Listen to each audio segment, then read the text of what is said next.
Hello po. Thank you, Miss Sherry, for that introduction. Medyo na-pressured naman po ako, no? Ayan, but I thank God for this opportunity to be invited and to speak here tonight. Actually, I don't feel credible for, because I feel like I'm an amateur because since this is my first full-time job, and I think parang feeling ko bata pa naman pa rin ako. But again, it's by the grace of God that we are able to serve Him through the means that He has given us and also the skills and talents that He continues to bless us for His kingdom. So, ayun po, ayun, I'm part of the Asian Center for Mission. It's under the Christian Broadcasting Network Asia, but ACM is focused on missions training. So, we are training workers, mostly Filipinos, but now we are engaging with foreign um, trainees also to be sent out to the nations. So tonight, I'll be sharing with you why and how to tell God stories. So when I was first informed na yun nga matutuloy yung workshop po na ito, um, and they said parang writing or kasi at ACM, I'm a communication staff and as general yung term na communications, ganun din ka-vast yung responsibilities ko at Asian Center for Mission. So I'm basically taking in charge of the communication tools sa ACM.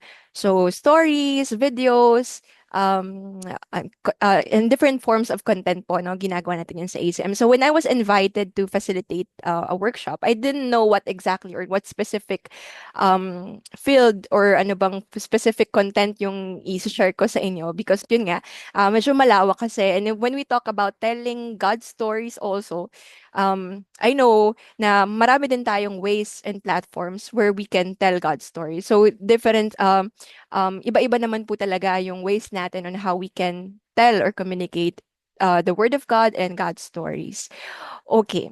So now, yun nga, we will proceed to how and why to tell God stories and to give you an overview of our discussion for tonight. So here is the content of the discussion. Next slide. Ayan. So this will be the overview, no? So again, sabi ko nga, telling God story is actually um um uh, a vast topic, no? And there are different skills na kailangan din to share the story of God. Pero dito sa outline ko na ginawa or dito sa workshop natin for tonight, ito lang yung mga inclusion. Ito lang yung inclusion na sinama ko. So, first, the whys, the how, storytelling, the writing process, and then step one, planning and shaping a story. So, it was mentioned to me na you have already underwent basics of narrative storytelling or narrative report. So I do not know if I would parang matatap ko din yung ganong side kasi nga this is really the basic. So we have a writing process but tonight we will only focus on the step one, the planning and the shaping of a story. So later on we will see bakit ito lang yung pag-uusapan natin tonight and we will discover no kung bakit nga ba. Also, I'll briefly share with you story ingredients and then we will wrap up yung ating workshop. So, parang maiksi lang yung story yung workshop natin for tonight. But I really hope, it's my prayer that you at least learn one thing from me, kahit one thing lang from all the things that I will share with you tonight.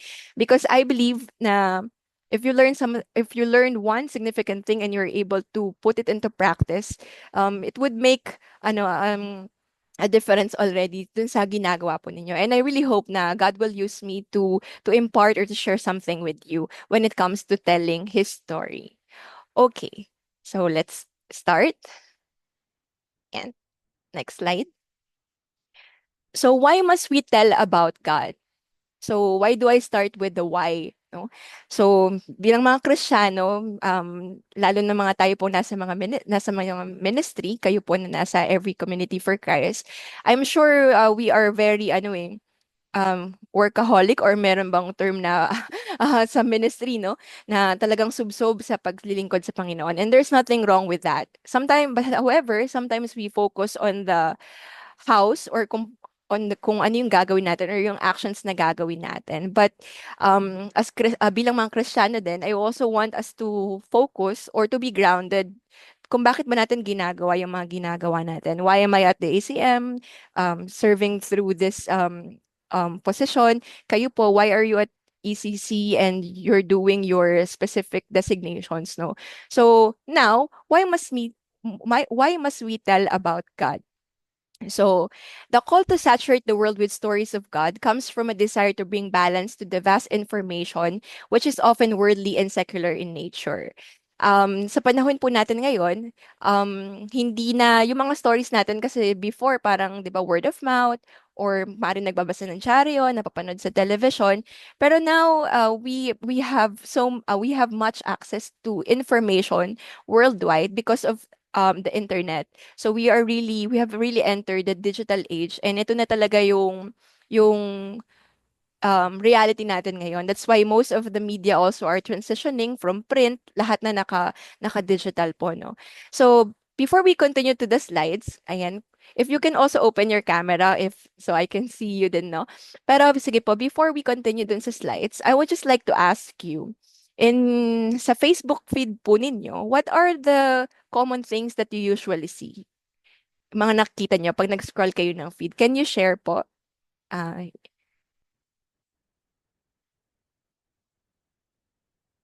yeah. Ayan, youth memes po. So you can unmute your microphones ha.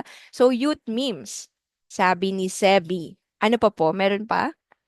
Or mas specific, ano po yung mga specific na nakikita nyo or content na nakikita nyo sa inyong feed, sa news feed po ninyo?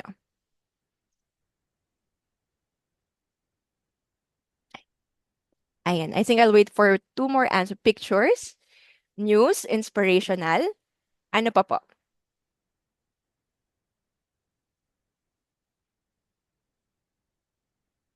Okay, issues. Ayan, no? So, we can see na yung Facebook po natin or yung mga social media platforms po natin, iba-iba yung content na nakikita natin. And kapag ka nag-scroll din po kayo, di ba, if you will update your newsfeed, isang ganon nyo lang, bagong set of content na naman yung makikita ninyo. And truly, I believe na lahat ng social media users are, if not all po ay content creators because if they would post something, a picture, a statement, or a video, it is basically as something that provides information. And we are very accessible to different sorts of information. So why must we tell about God?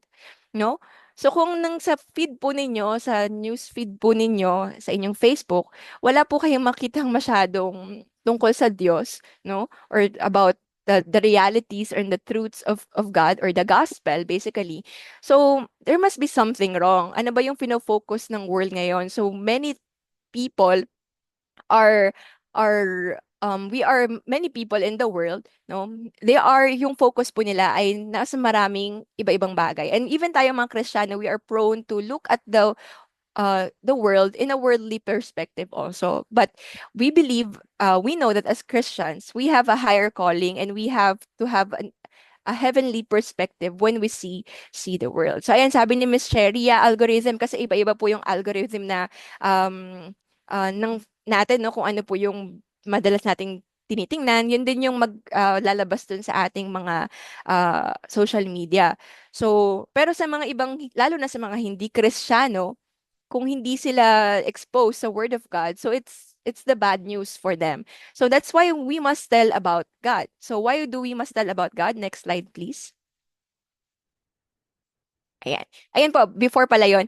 So, this is the digital report, no, digital global statshot report ng status ng internet around the globe. So, next slide, please. So, just to give you an overview, no. So, meron tayong 18 billion people around the world and over half of this population are already internet users. So we have 5.52 billion. So imagine, nasa Pilipinas ka, but you can reach so many people. You don't know, no? Though yung mga Facebook natin ay naka-private. But if you are a content creator or if you are publishing stories in the web, so you do not know parang kung gaano yung maaring maging reach nito. So we have a lot of people na that will serve as audience for the stories that we are about to tell.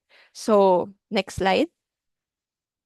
And so these are the different social media platforms that are considered the most favorite, no? So nandiyan yung Instagram, yung mga WhatsApp, yung Facebook, and so on and so forth. So we can see that this is really the trend now.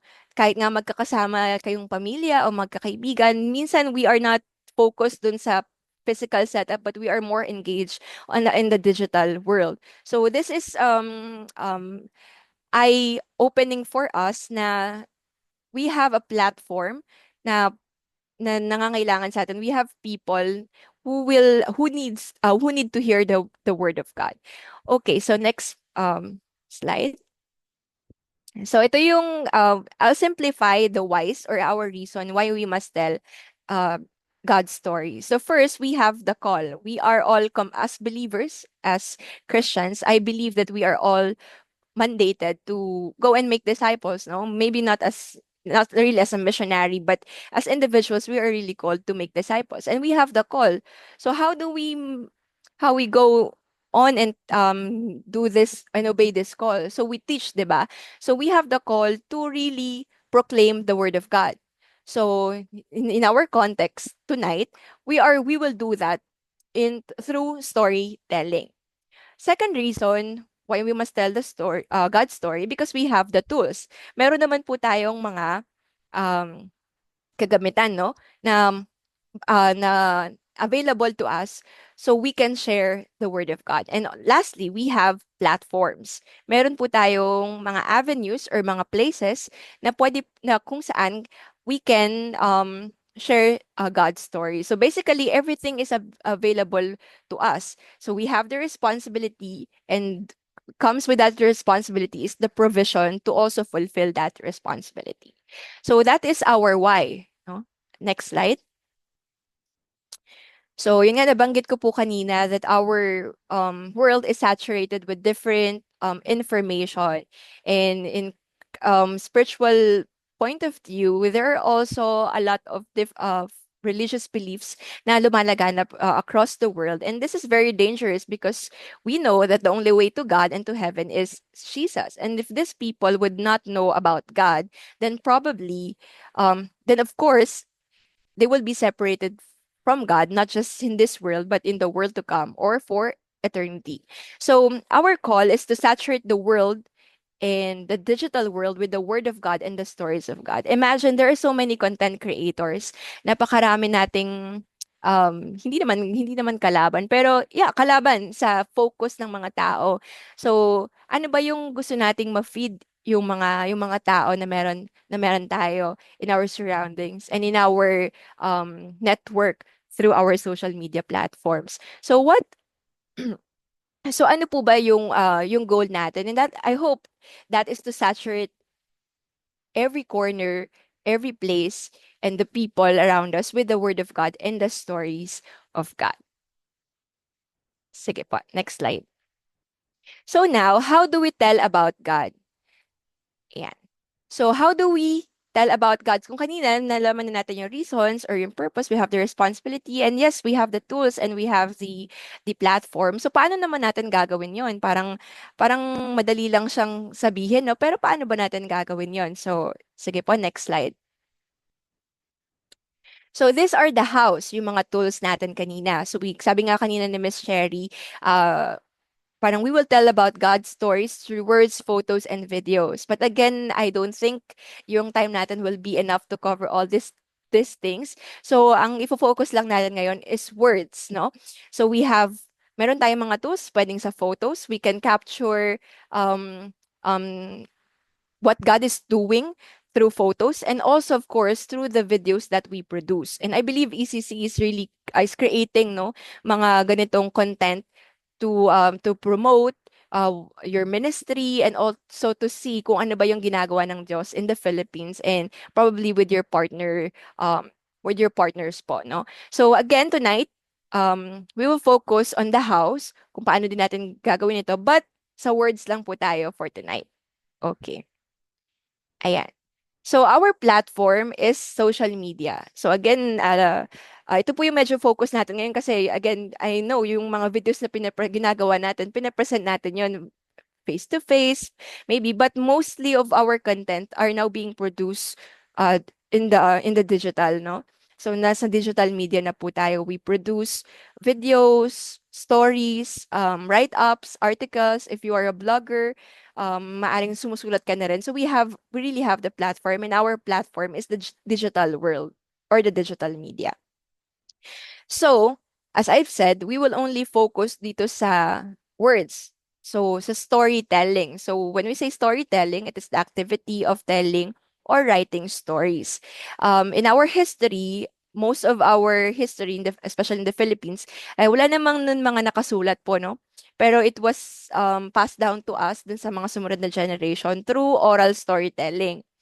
But one of the basic example, next slide please. Ayan, is the Holy Bible, the scripture, no? It is the written word of God, no? So, ito po yung way, I think it is the way kung paano rin tayo nakakilala sa Panginoon through the written word of God, or kung sinabi din sa atin ito, still it is the word of God. So it is, we can see how powerful word is, kung ano yung impact nito in telling God's stories, because tayo nga po, again, we are recipients of this, of the word. That's why we believe. If we are not recipient of God's word, we will not believe in God. So we can see na storytelling is a powerful tool on how we can tell God's stories. Next slide. Ayan. So here we have nagbigay lang po ako ng mga iba-ibang examples na maaring ginagamit natin sa ating ministry po, no? Ito po ay mga written or gumagawa tayo ng content writing for this. So, maaaring for informational content, we have announcements, mga events, reports or updates, plans, and mga prayer lists. For educational content, bilang mga Christians in the ministry, usually gumagawa tayo ng educational content sa mga devotions, sa mga sermons, mga Bible studies, and commentaries po natin, no? So, ito yung iba't ibang example ng content, no, na maaari nating ginagawa. And last section, we have here inspirational content. Or under this, we have the stories, testimonies, parables, poetry, and yun nga po, yung Bible, which is in the inspired word of God. So, we can see that content, meron siya iba't ibang purpose. Meron siyang informational, which means to inform, and educational, to educate, to raise awareness, and inspirational. But our application kung paano natin gagamitin itong mga types of content na po na ito varies if we are connecting and engaging with people. If we want them to engage, or we are expecting a call to action, or we are expecting an action in response to what we have shared, then probably that is something inspirational that we have inspired them. So usually kasi pagka informational, ito lang yung mga nagstay lang siya, or parang na-inform ka lang, alam mo lang, or pinaalam mo lang. But when you are um, inspiring, you want something, or you want people to respond with an action. So, yun nga po, katulad ng mga stories, ng mga testimonies na narinig po natin, it results in a call to action. Okay. Sige pa. So, now the writing process. Okay. So, writing process, I believe iba-iba po tayo ng paraan ng pagsusulat. Bata pa lang tayo in our school, sa mga school natin, o kung sa bahay niyo po ay tinuturuan kayo kung paano magsulat, hindi po yung sumulat ng gamit ang lapis at papel, but really to write a story or a content. We have different disciplines and practices na ginagawa po, no? So, writing is a powerful tool that shapes thoughts, influences change, and preserves knowledge, giving voice to ideas that can transcend time and space. So, writing is something that different people take different approaches to. One thing is for sure, it doesn't happen overnight. So, um, bilang nasa content creation po, no, I would still say, kaya nga po I don't feel like I'm credible. Parang, at first, parang minsan I'm hesitant to share kasi parang I feel like I'm not really good at it. And it's true in writing, kahit po mga professional writers will tell you that wala silang isang draft ng writing piece po nila, no? So every writer uh, writes um na ilang revisions po yung inaabot, no? So writing is not an overnight um skill, but it is a skill. That's the good news. It's not something na parang regalo na parang isang tao lang yung pwedeng magkaroon. It's a skill. So meaning if wala ka po nito, you can acquire it. Pero I believe lahat tayo merong writing skill kasi nakapag-aral po tayo, so by the grace of God. So I believe all of us has this skill, maybe not that hindi pa natin masyadong ginagamit or nagagamit in terms or in the context of telling God stories, but we really have the skill to write. If we're not good at it, the good news is skill is something that you can acquire and you can develop, no? Hindi siya something na meron ka na inborn sa'yo. Pero it's something na natututuhan po natin. And that's the good news for sa bawat isa sa atin. If you're not into writing yet, I encourage you, no, na maging involved po sa pagsusulat, no? Maybe you can start it with your own journal sa pagde-devotion nyo. And yun po, no, basically dun sa pagde-devotion po natin, if we will um, uh, revise that in the context of sharing it with others, of allowing others to read it, then we already have a writing piece. So for the purpose of explaining a writing process, uh, we can um, we can break it down into five key steps. So again, iba-iba po tayo ng writing process, iba-iba po tayo ng disciplines, ng practices, but isa-summarize ko lang po siya dito sa limang ito. And I think familiar din kayo sa writing process po na ito. Next slide. Ayan. So I've divided yung writing process natin into five, no, excluding the publishing part kasi yun na yung pagpo-produce. So now we have process steps, no? So yung first, we have the planning and the shaping. So this includes the gathering of ideas and data and thinking about a focus for your writing. So from the word itself, planning and shaping, nagpaplano po kayo. So ano ba yung involved dun sa planning and shaping na yun? Sabi dito, gathering of ideas and data and thinking about a focus for your writing. Ano ba yung ifo-focus mo sa iyong content or sa iyong pagsusulat? The second step is what we call the drafting. No? So, ito po yung you are starting to write your sentences and your paragraphs. So, sa planning and shaping, you are just gathering and conceptualizing your ideas and you're thinking kung ano ba yung magiging topic mo. When it comes to drafting, you are already writing something about what you have planned in the first process. So, third step is the revising. So, evaluating your draft and then rewriting it by adding, cutting, replacing, moving, and often totally recasting material. So, hindi ibig sabihin na kapag nakapag-draft ka na, kaya nga po siya draft, hindi siya final, no? Hindi ko po alam kung ilan sa inyo yung naglalagay sa documents nyo na draft 1, draft 2, final draft, final na final draft, no? So hindi po natin alam kung ano ba yung final doon. So yun ganun din sa revising, no? The revisions will take time. So maaring isang revision, good thing if it's only one revision. But sometimes yung revision natin, sometimes it means completely rewriting the entire story or the entire draft. So yun po yung third process. And the fourth part is the editing part. So yung editing and proofreading, pinaghiwalay ko po siya na para kayo din, if you will apply it in your writing process, mas madalian din po kayo kasi editing and proofreading sometimes it's used interchangeably. For editing, I use this term to check for your grammar, spelling, punctuation, and mechanics. Basically, this is just the um um yung inyong um yung English or yung language na ginamit nyo, the mechanics of of your story or the structure of your story. And for the proofreading, you will no longer check kung mali ba yung grammar, yung mga punctuations, but you will only check for the um, typing errors before publishing it. But again, as I've mentioned dun sa ating sa outline kanina sa overview, we will only focus sa planning and shaping. So medyo mabilis po akong magsalita. Ang bilis ko po, no? Ayan, planning and shaping.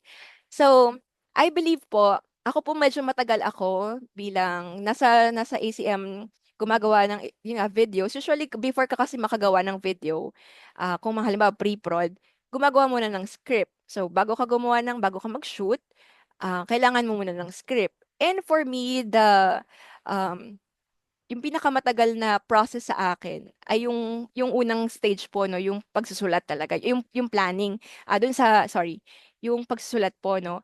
But through this process, through this first step, I was able um to make yung writing process ko easier for me than before. So again, yung planning and shaping, this is a gathering of ideas and data and thinking about a focus for your writing. Okay, next slide. Ayan. So how do we plan and shape our story? So in the context lang po of our ministry, if you are writing ministry reports, producing videos or scripts na lang po, no, scripts. If you're producing stories in words and scripts, mga ganyan. Ito po yung maaring hindi po tayo kailangan mag-imbento, no? Kasi for example, if you are writing a fiction, mag-imagine ka talaga. You will come up with an idea through your imagination. But in the context of writing ministry reports, testimonies, or producing videos, usually, meron ng mga available na ideas, meron ng mga available na stories na iaayos na lang po natin. So what do we need to do in the planning and shaping process? So first, we need to research extensively. So yun nga po, you collect all the data that you need to know and to include in your story. So conduct an in-depth exploration of the topic through comprehensive research. And if you are interviewing people, that is better.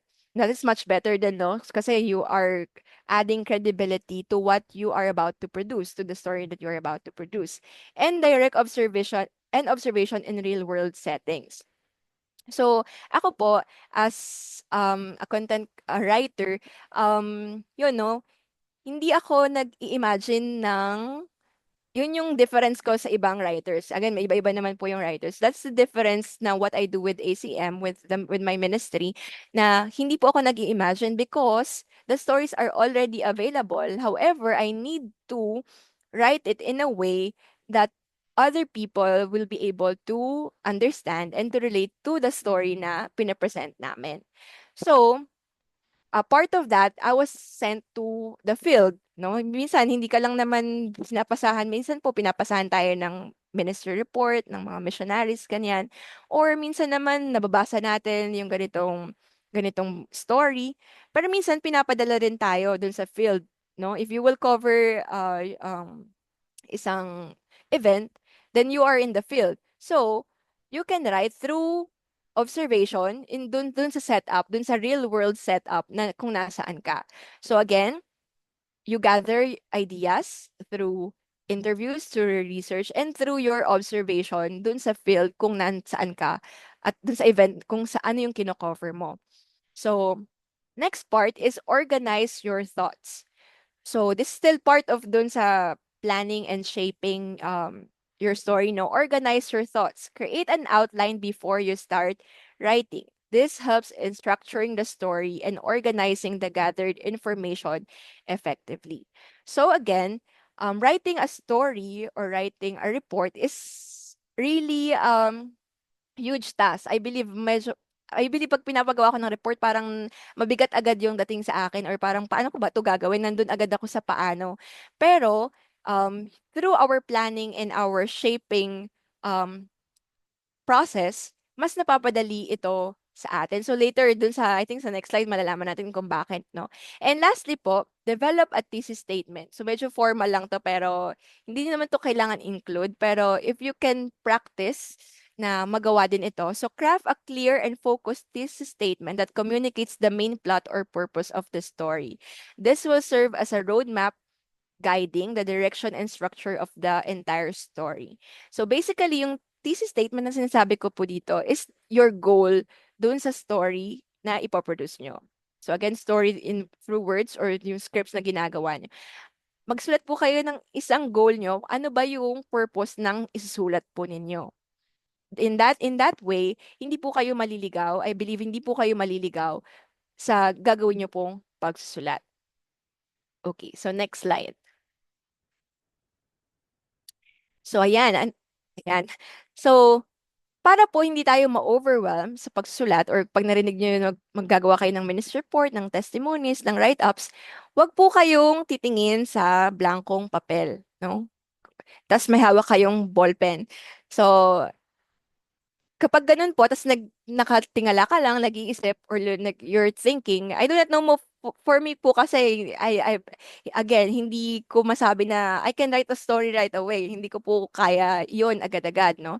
So, do not, if you are overwhelmed with the writing, do not stare at a blank page. Wag po kayong tumitig sa papel. Ito po yung technique na natutunan ko sa pagsusulat, no? Sige po, next slide.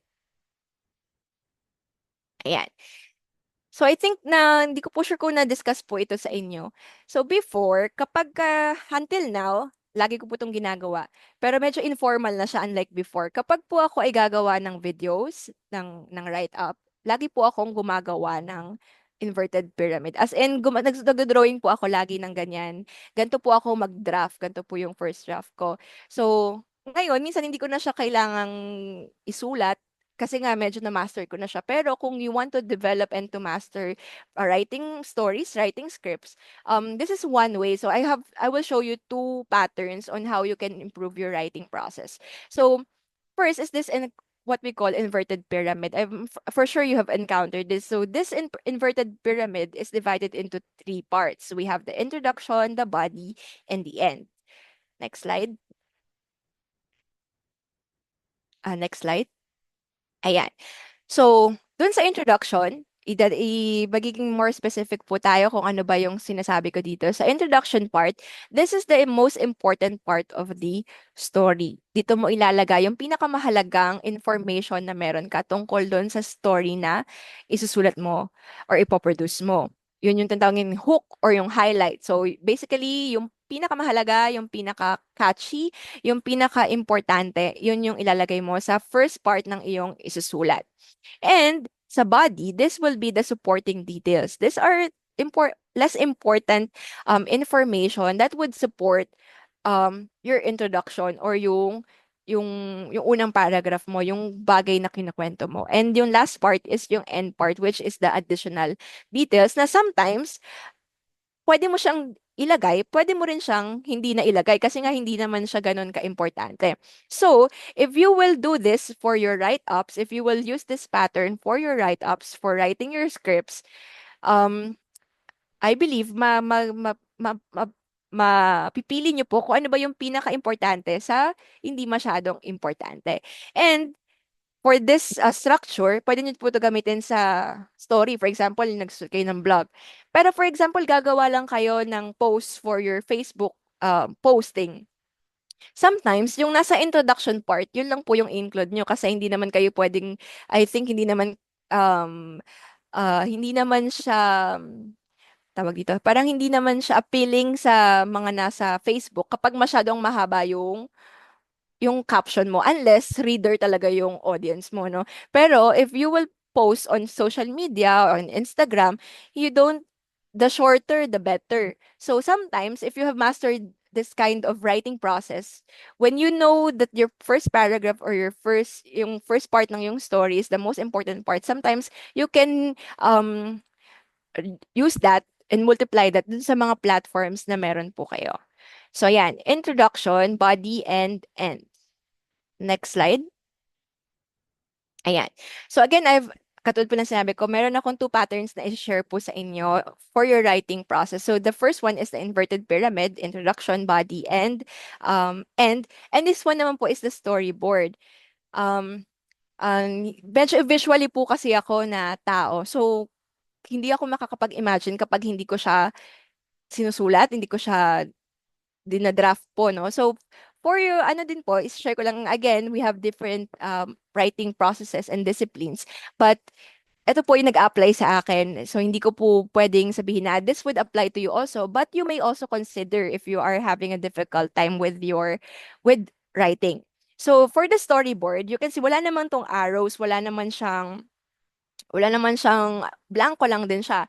Pero itong storyboard, you will actually fill this out with the things na you want to include in your story. So again, these are the patterns. So we have the inverted pyramid and we have the storyboard. So wala pa tayong nakikita dito po sa ating mga sa discussion natin. So next slide. So ito po yung ilalagay natin doon sa mga patterns na shinare ko po sa inyo. I hope this will make your writing when you plan your stories, your videos, your scripts. I hope this would help you, no? So I've written down here 20 ingredients in creating your story. So I maybe you can think of more ingredients no in your story, but these are the story ingredients that I use interchangeably, especially when reporting or when writing a ministry report or producing videos. Kasi po, sometimes if we have the same um attack dun sa mga stories natin, it would parang nagiging dull siya. So eto po, itong mga story ingredients na to, usually part naman po ito lahat dun sa story natin, no? Hindi man lahat, pero marami po dito, part dun sa story natin. Hindi po isang isang ingredient lang sa isang story. So these are the ingredients that make up a story. So however, you have to choose at least one ingredient that you would focus on. So going back sa planning and sa shaping step in the writing process, sabi doon, with all your data, choose your topic, choose something, no? And then kanina sa inverted pyramid, you choose sa introduction part, it says there, you choose the most important or the highlight or the hook. So with all the story ingredients that I've sharing with you, you can now choose for your reports kung ano ba yung gusto nyong i-focus. Well, actually, hindi yung gusto mong i-focus, pero what is really necessary to focus on. Kasi po hindi minsan sa story natin, no, yun yung kasing mag-a-appeal yung pinili nating subject, no? Kapag po tayo nag-aaral ng sentences when writing sentences, 'di ba, we have subject and verb agreement. Usually the subject is always the doer of the action or basically tao, character. But when writing a story, though of course there are protagonists, antagonists, sometimes it's not really yung character or yung characters, mga tao na involved dun sa story, yung magiging subject lang nung ating sinusulat. And especially in the context of our ministry reports, I believe that the main highlight of our story is God, no? So pero paano ba natin 'yon gagawin na hindi siya paulit-ulit? So I've listened down here 20 story ingredients. So first we have character or characters. Second, we have place. Third, we have timing. Four, current event. Conflict, tensions. Six, challenges. Seven, if you want to focus on burden or need, or kung yun yung highlight ng story na merong need na kailangang ipakita. Eight, if there's a breakthrough, if you are reporting a ministry report and you want to say na there's a transformation that have happened or something good that has happened. So maybe it could be your hook, the breakthrough. Sa introduction pa lang, ando na yung breakthrough, no? For ninth, we have resolution or ito yung actions na nagawa. 10, transformation. 11, act of God. 12, act of man. 13, act of the enemy, which is hindi naman masyado kung ginagamit, pero I do not know. It depends on the setting or in the kung ano nga po yung story na nasa inyo, no? 14, newness or uniqueness. Kapag merong bago or kakaiba doon sa story po na yun, we can use that as a hook or as an introduction. 15, symbolism. 16, testimony. 17, ito pong 17 to 19, usually ito po yung ginagamit kapag, for example, wala masyadong, parang wala masyadong importante doon sa event or dun sa story na ginagawa natin. Pero yun yung naipasa sa atin, kailangan nating ilabas, i-publish, kailangan nating gawin video. So, paano natin yun madedevelop? So, usually, sa akin, ang ginagawa ko, kapag yung isang report ay hindi masyadong, wala masyadong exciting dun sa bagay na yun, nag-insert lang tayo or ang ginagamit nating introduction or yung hook ay yung mga quote or quoted statements, no? Ng nung in-interview natin or maaari nung isang prominent person na credible for that statement. Or 18, as Christian organizations, usually we use yung Bible verse, no? Sometimes we use a Bible verse to guide yung entire story natin and to hook people, no?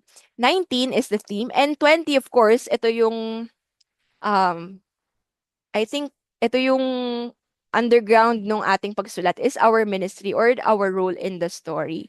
So, ito po yung mga ingredients that would make up our story. So again, these are just 20. Maybe you can think of other ingredients that you want to include in your story and you may want to focus on as your hook.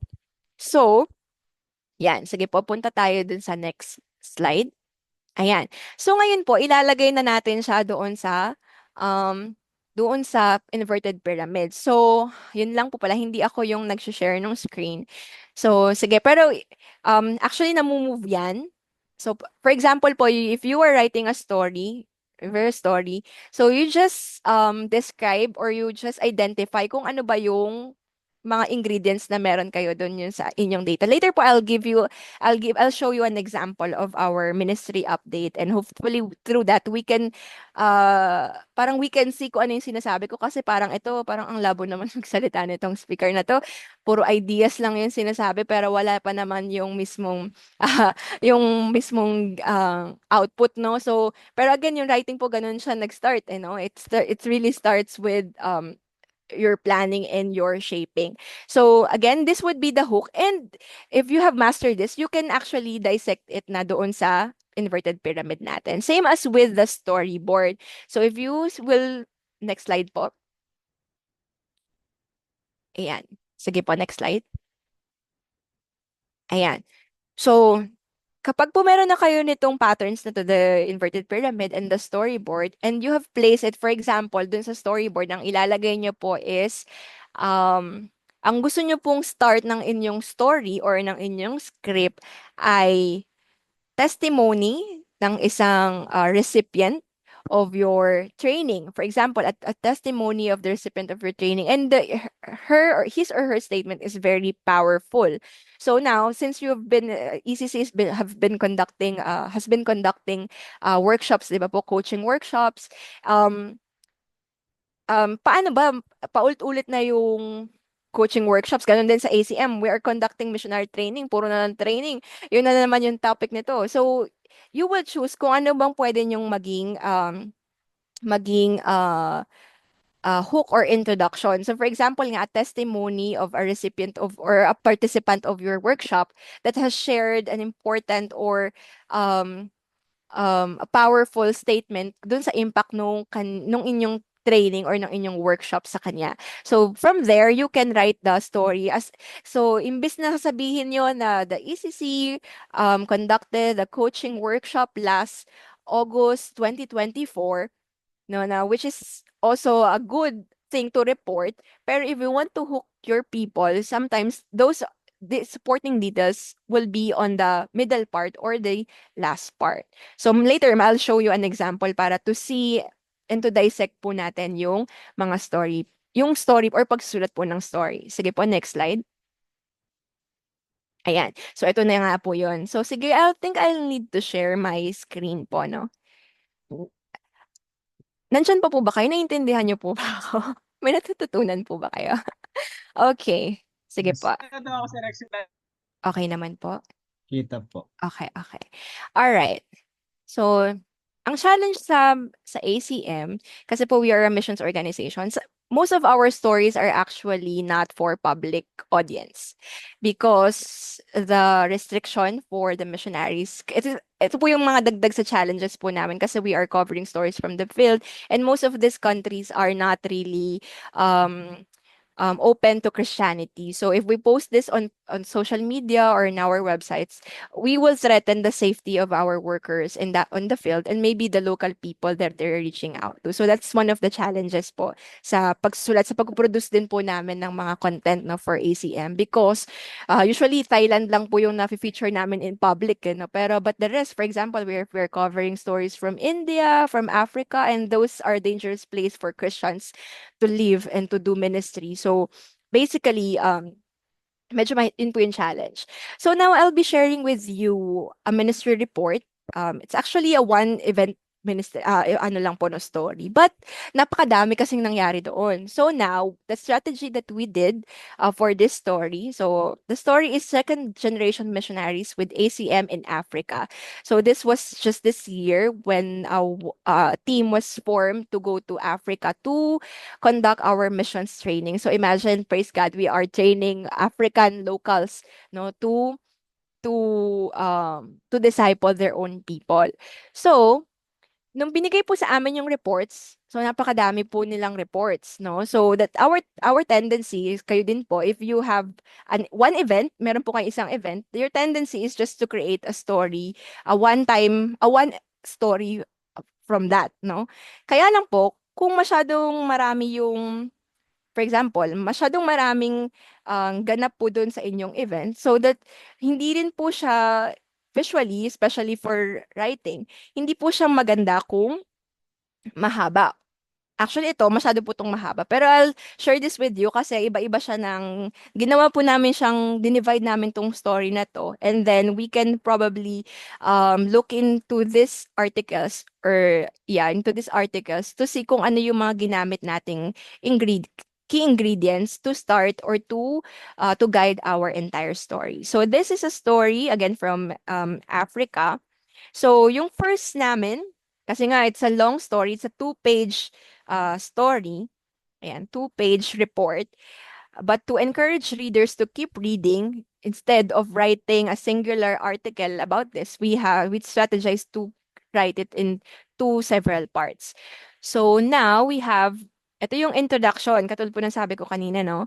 Ang ginamit namin for our key ingredients for the entire story is just simply a verse, no? So yung second Timothy chap 2 verse 2. So yun lang yung ginamit namin, no? Wala na kaming hindi na kami nag-come up with our own writing. So, yun na yung nilagay namin.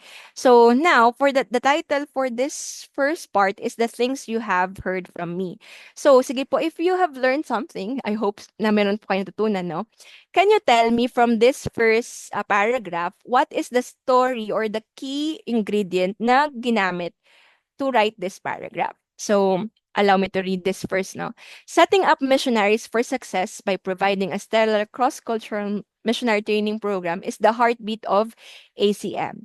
Before their deployment in places with very little or no access to the gospel, ACM training practitioners and seasoned field workers entrust the message of hope and salvation to faithful men and women who responded to the call. So for this first paragraph, what do you think is the key ingredient that we used to guide this paragraph?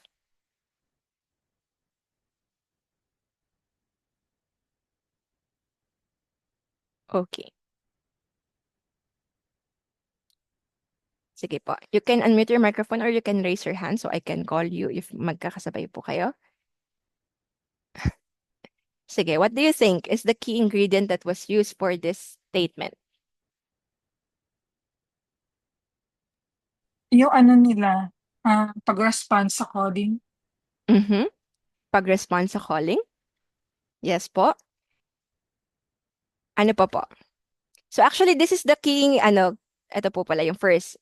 Kasi first line lang. Usually, the introduction pala when you're writing a story, it's just the first sentence. Basically, the first sentence. So that means that is the most important part.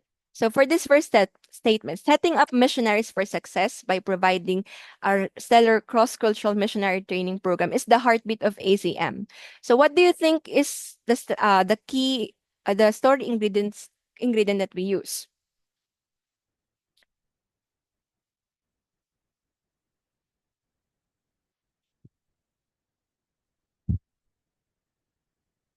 Okay.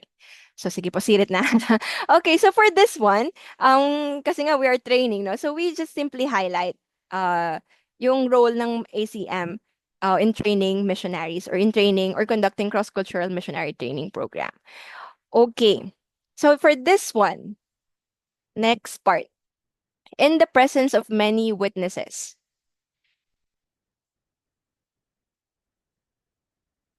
Sige, can somebody read po before answering what is the highlight of this story or of this part from our participants? Would like to read? Hindi may volunteer po, hindi ko mabasa. Malabo yung mata ko. Sige po. Okay. Pia is just one of the fruits of the Sinofu couple, whose journey to one of the most challenging mission fields in the world began when they enlisted the ASEAN trained missionaries. Being an agriculturist and aquaphonist, the husband, Doc R, was able to establish community, develop projects that have impact. He introduced sustainable farming and fishing while his wife, Davian, established the schools. The most distinguished work the couple accomplished was to conceptualize, the implement, and the founding of university in Toivo. Indeed, God rewards children faithfulness with fruitfulness. Okay. So sige po ah. Ito po yung binasa ni Sir. Okay. So, dun po sa may asterisk, pasensya na po kayo. Again, this is ano kasi parang a restricted area, no? So, those are naka-pseudonym po yun, kaya meron siyang asterisk. Kati po yung mga place po ay naka-asterisk po. Kasi or naka-pseudonym kasi hindi namin siya mailagay nung specific. Pero, we do not also omit, parang we come up with a different word or we come up with a pseudonym nga po. Kasi kapag wala kaming mga places or wala kaming tao na ginagamit or na minimension, parang minsan walang mukha yung story po natin. So just for your ano lang for understanding kasi yun yung context po sa amin medyo hindi po kami nalilimit po kami talaga sa pag-produce because of the risk na po ng security. So ito muna asterisk mga pseudonym po yan. So sige po, dun sa binasa ni Sir, ano po yung sa tingin nyo naging key, naging story ingredient or naging hook nung ating, nung itong paragraph po na to? Yung character. Yeah, okay. So yung character, so si Thea. So siya yung hinhighlight natin dito sa ating story because it was mentioned that she is one of the fruits of the couple. Ito po ay yung missionary po. Ito po nandito yan eh. Naka-blur din po sila, di ba? Challenging po talaga, hindi na kayo makapagsulat, hindi pa na mapakita yung mukha, lagi po naka-blur. Kung nakikita niyo po. So kung hindi kayo po, meron kayong, hindi niyo po kailangang i-blur yung mga tao. Di ba po, ang ganda po ng tingnan. So you really have the tool and the platform, the tool nga po, yung image, yung mga words, yung stories, kasi you have all the parang freedom to do that. So, yun po, no? So, dito sa story po natin dito, ang highlight po natin ay si Thea, which is yung mga disciples po nung missionary couple natin doon sa ACM. And this is a good thing because again, it shows na meron ng bunga yung ginagawa ng mga missionaries po doon. Okay, ito po ay character. Ito po, able man to teach others. Sige po, sino po pwedeng magbasa? And then, sige po, magbasa muna. Okay, this one.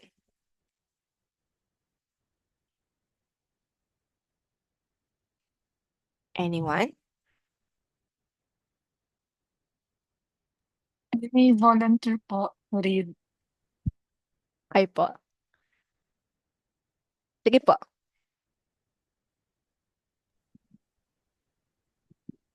Able men to teach others. replicate what you did in Toivo and raise more RS. This was the challenge given to the Sinofus. Their next destination, Jawara, an even more challenging field. The long political and religious conflict in Jawara resulted in devastation, internally displaced people, and the halt of progress. Not to mention that the field the Sinopus will base in will take a 10-hour land drive on rough, muddy roads during the rainy season and dusty routes during the dry season. All of this to raise men who are able to teach others. Okay. So sige po. What do you think is the story ingredient that serves as the hook for this story?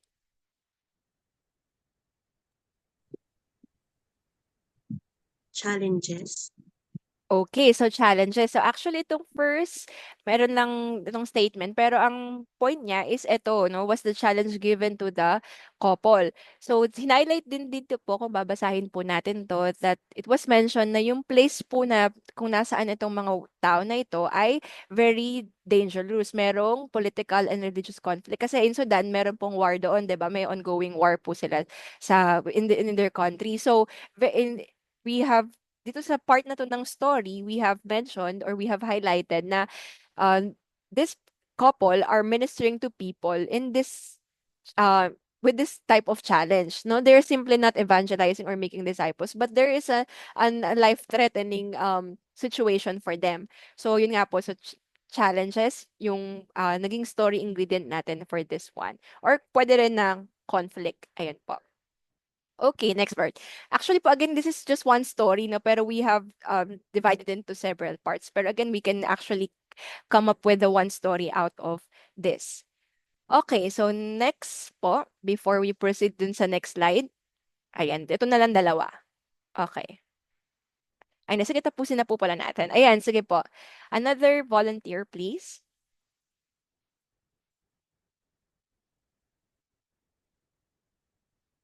Ito po, ito. Sige po, ako muna po. Yung susunod po na volunteer, mag-ready na po, ha? Okay.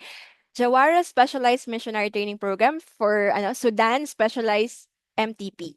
Standing in front of 31 vibrant, hopeful, and young second generation missionaries is worth the 3-day, 15-hour flight and 10-hour land drive to reach our missionary candidates in Sudan. The ACM facilitators, led by our director, Pastor Danny Bayasen, took on the charge to train and equip the field workers. The classes were rich with lively discussions, interactive learnings, deep reflections, and abundant sowing of God's word as the facilitators poured out their hearts with the zeal to see the unreached saved. So this statement po, kung na-analyze niyo po, no? Ito po yung usual na report namin, no? Kasi we are conducting trainings eh. Lagi na lang kami nagte-train in the country, online, abroad.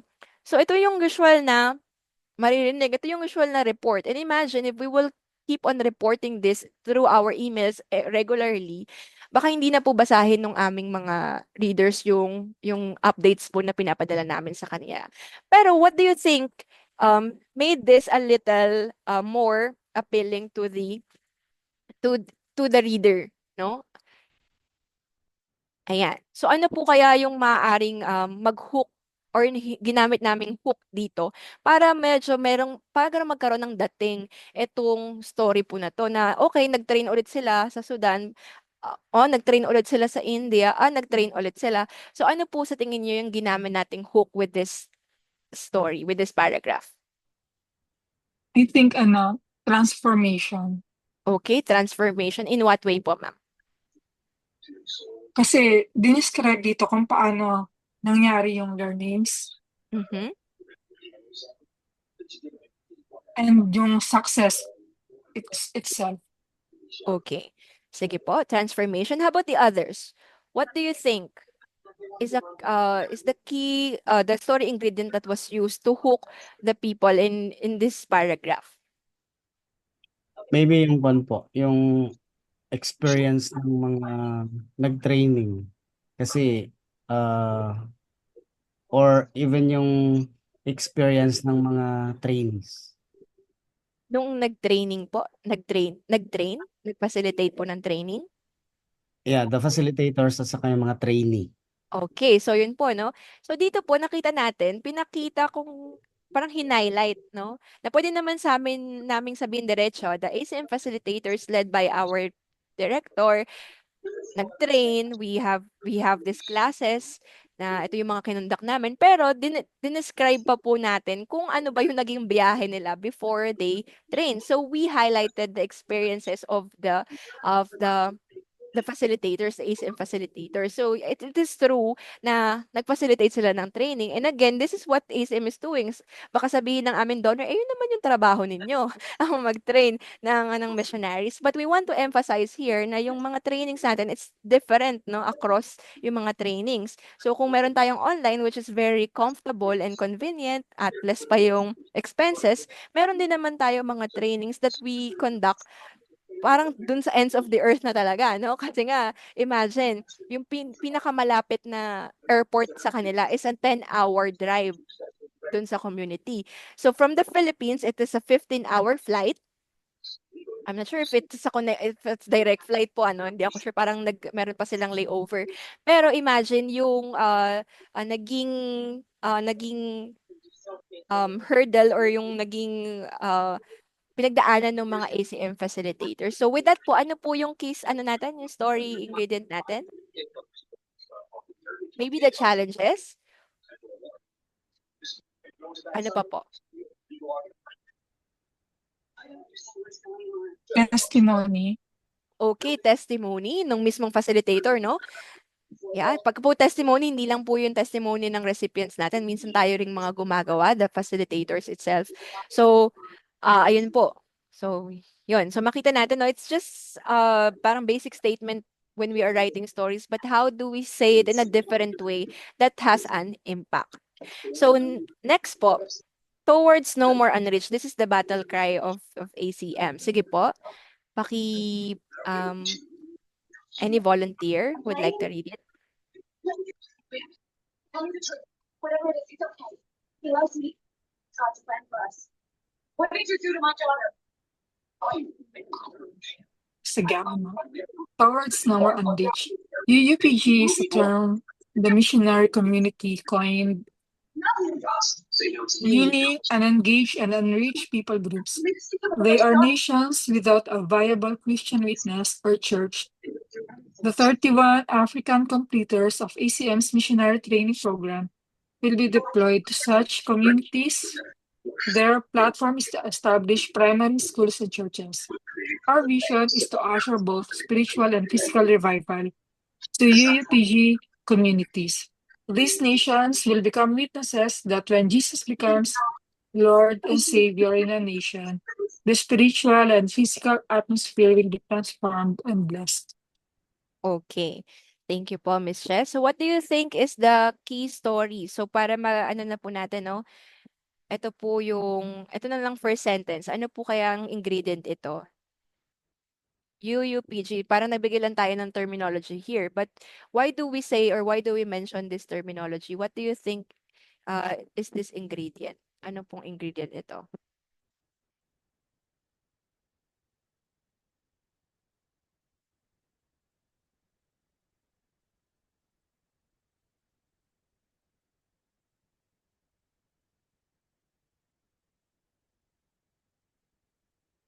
Okay.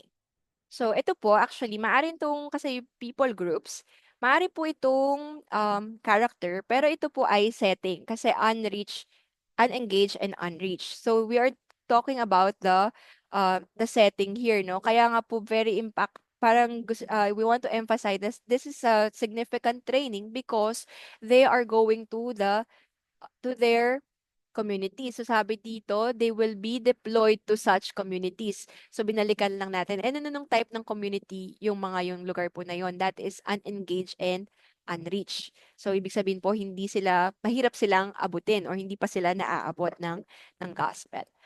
Okay, so I think yun lang po muna for our example. So I hope you are able to see yung reality po nung mga patterns and mga ingredients na minention ko po kanina. So now let's go back to the slide. Um,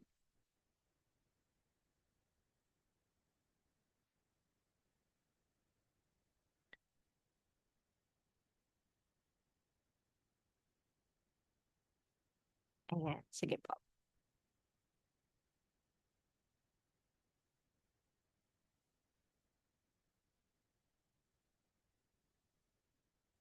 Next slide po.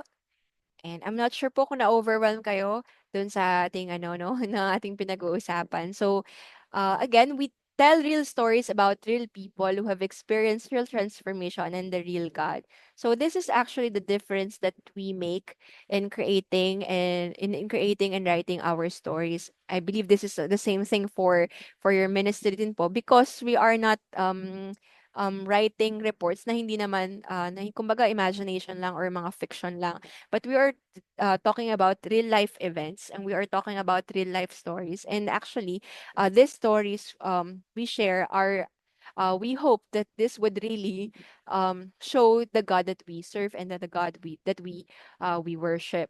Okay, next slide.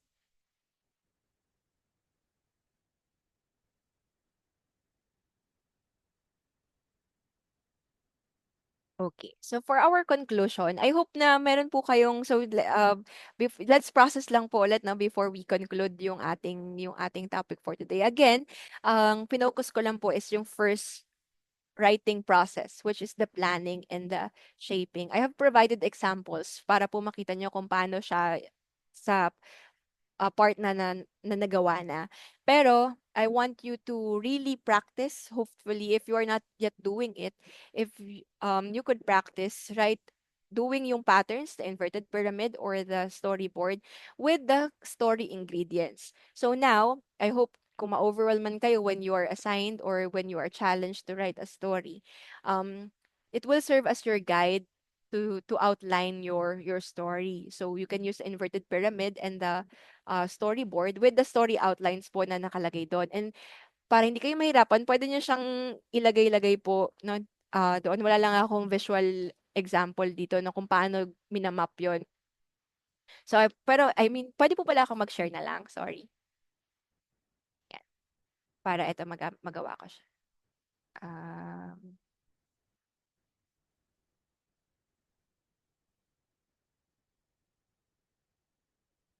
and for example, hindi pala siya na-edit pagka wait. So for example po, kapag na-practice niyo na po siya, for example, etong mga bagay na 'to, i-a-arrange niyo na po siya doon sa, isusulat niyo kung paano po kayo magpa-plan. Bago po kayo magsulat, ipaplano niyo muna po yung isusulat niyo. And I believe, planning is very crucial for every type of task. So if you know how to plan, um, though meron pa rin naman yun na, um, consequences to fail, but, um pagka nag-plan ka, meron mas malaki yung chance na mag-succeed ka din dun sa task na gusto mong i-accomplish. So it's same thing with writing, no? It's not really yung doing agad na you write right away. So but it also takes planning and shaping before you actually write your story. So for example, a story or a need here, of you want your introduction would be, um let's say for example, a burden or a need. So this is probably your hook for the story. And then from there, you would now write, before nyo po isulat yun, ilalagay nyo muna po siya sa ganito, no? I hope this would help you because this helps me. Kung nga pong sinabi ko sa inyo na you don't look at our blank paper para magsulat or a blank document, but you now structure and you plan your writing. So, for example, ganito po yung pwede nyong gawin sa inyong pagsusulat. So, pero not basically, for example, burden or need. For example, sa characters ang nakalagay.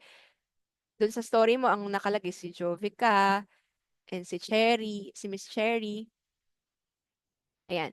So, ganyan nyo po siya ilalagay, hindi po yung generic term, no? So, kumbaga, ganito nyo po siya ilalagay. For example, um,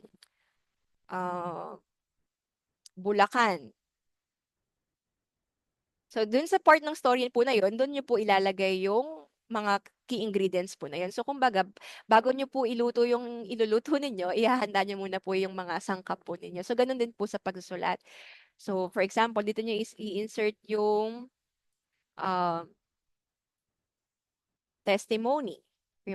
Yeah. So I hope this will help you organize your thoughts as part of the planning stage before writing your story. So in this way, you can organize your story from the most important to the least important. So again, ito yung mga key ingredients, but it doesn't mean na lahat yon pwede nyong na kailangan yung ilagay. So it depends also on the length ng isusulat nyo. Kung isang for your content sa Facebook, basically you'll just use a one paragraph for that, or two, the longest. But if for your ministry reports is also a different thing or a different length. So yun po, no? Ayan. So basically ganito po yun. And then it's the same thing with dito sa ating inverted pyramid.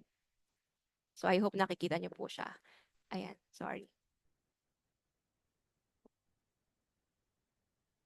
Ayan. So ganito po ako magsulat hanggang ngayon ng story at ng script. At ganito rin po ako mag-edit ng video. So minsan kapag nag-edit po ako ng video, ganito ko rin siya ginagawa. Kasi minsan pag nag-shoot po kayo ng video, for example, nag-interview kayo. For example, talking head lang po yung gawa nyo, hindi po kayo nag-shoot ng clips ha. Meron po kayo in-interview. And napakahaba po ng interview nyo, iba-iba yung questions nyo.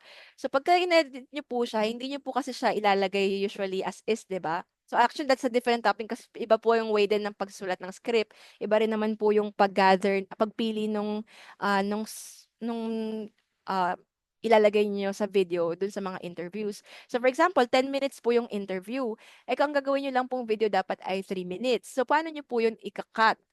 Ikakat nyo ba yung first 3 minutes lang isasama ko? No, hindi nyo po gagawin yun. So you will choose from your video kung ano yung inclusions doon sa story. So ganito rin po ako mag-dissect. So ganito ka maglagay pag magsusulat ka. Kapag naman po meron ng output, ganito ka rin magda-dissect. For example, for video, ganito nyo po siya i-dissect.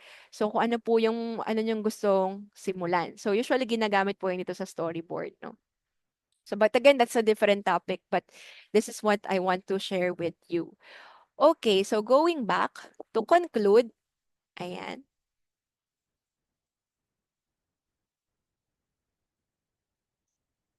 Okay, so our ministry will fail if no one knows about it. So storytelling, content creation is our lifeline. Of course, by the grace of God, we thrive as a ministry. So what do I mean with this when we say we fail? Because for a non-profit organization, we don't have income. Really don't have profit naman po noon. So usually we sustain our ministry through the partnership of our donors, through their financial support. So in exchange to that, we report to them what is going on with our ministries, what are our accomplishments, what our projects, our campaigns and events, and we do that to communicate with them. So minsan, alam naman na po nila yung nature ng ginagawa natin. But if no one knows about it, or kung hindi natin nire-report ito continuously, sustainably sa kanila, then probably some of them would stop giving to the ministry. So ito po yung ibig sabihin ko dito sa way po na to. And then storytelling or our content creation is very important to sustain yung ministry po natin, because again, yun nga, in the context of ACM, we are a non-profit organization. So we thrive through we are continuously doing the ministry because of the support of our partners. So yun, and the story is very important tool for us to keep this partners in partnership with us po, and in the things that we are doing. So yan po, storytelling works. It has always worked. Katulad nga po na sabi ko, from history to now, kung paano rin tayo nakakilala sa Lord, it's through storytelling. And it has always worked, and it will continue to work because it taps into the fundamental way we're wired to connect, understand, and engage with God and the world. So kung hindi po nag-work yung mga stories natin, maybe there's something that needs to be tweaked, to be changed in order to bring something to the table, no, para meron pong tayong bago, and hopefully it will help also dun sa ating ministry. So yun. So just a short background lang po. Baka po kasi you will say na, hindi naman ako writer. Ako po kasi, baka isipin niyo po dahil nagtapos ako ng, which is totoo naman, nagtapos ako ng communications and ng journalism. Kaya po, trabaho mo yan. Ikaw ang may trabaho niyan. Para sa'yo lang yan. Ako ay, ang tinapos ko ay IT, hindi ako related saan. So, I just want to encourage you na po na yun nga po, kahit na, yun nga, ito yung tinapos ko, but growing up, I really want to be a reporter or a journalist. But when I became a follower of Jesus and I've already learned who he is and how the gospel and Jesus Christ saves, so parang we cannot limit yung ating mga sarili to proclaim that good news to other people. And before, my dream is really to visit different communities and to experience their life so I can write their stories and to share and to bring them with hope. But when I encountered the Lord Jesus Christ, sabi ko, I want to, parang gusto ko rin magsulat, pero this time, I want to write a story about God, and I want these people to know about God. So now, hindi rin po dahil part ako ng ASM kaya ko po ito na sinasabi, no? So I believe that as followers of Jesus, our call is to know God and make him known. I know you are part of the ministry because you are a follower of Jesus, and I know you want more people to know him. And it's just our primary calling to know him first because it's impossible for us to make him known, no? Hindi naman natin siya maipapakilala kung hindi rin po natin siya kilala. So I hope I encourage you tonight na in whatever you do, whether you're writing or kung ano man po yung part nyo sa ministry, you do it to know God para po mas makilala siya and to also make him known. I think that is our greater calling po, aside from yung mga do's natin sa ministry, no? I pray that we really get to know God and we make him known. And again, the primary focus of our stories, of everything that we do, is about God. It's not about us, it's not about our ministries, but ultimately it should be about God and it must be about him alone. So, kayo po, what's your call? Ako po nagsabi lang yan, parang dineclare ko lang, no? Pero sa inyo po, in your personal reflection, is it your call to know God and to make him known? And is it your call to make God known through your stories, through publishing your articles, through creating or producing your videos? No? So, what's your call, ECC people?